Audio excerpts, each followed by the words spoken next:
Let's take a simple word like hello and turn it around so it reads back to front.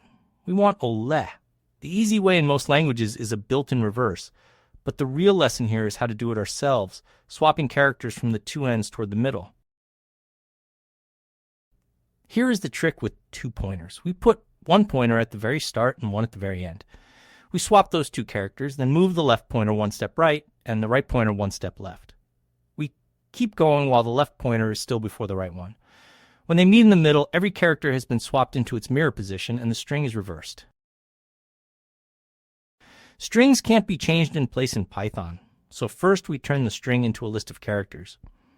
We set the left pointer at index 0 and the right pointer at the last index. While left is still before right, we swap the 2 characters, then move both pointers inward. Finally, we join the characters back into a string and return it. Let's build it live, one block at a time, and watch a word flip around. First, we split the string into a list of characters and place a pointer at each end.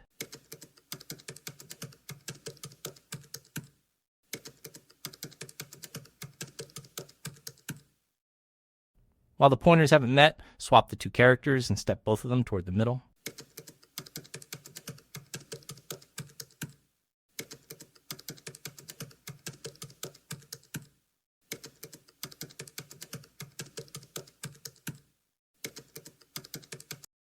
Once the pointers meet, we join the characters back together and return the reverse string.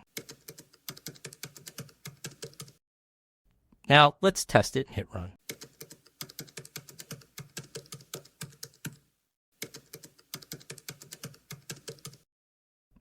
There we go. Hello becomes ole, absi becomes siba, and a single letter stays itself. Try your own word. Here's the whole shape. Start with a pointer at each end.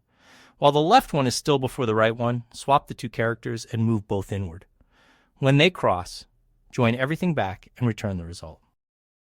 How fast is this? Each swap handles 2 characters, and we do about half as many swaps as there are letters, so the time grows linearly with the length of the string. We copy the characters into a list, so the extra space is also linear.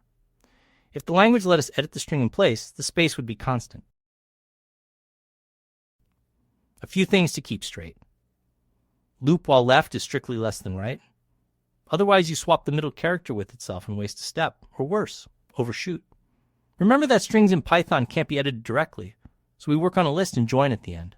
And when you swap, use a temporary variable or the neat tuple assignment we used, so you don't lose a value.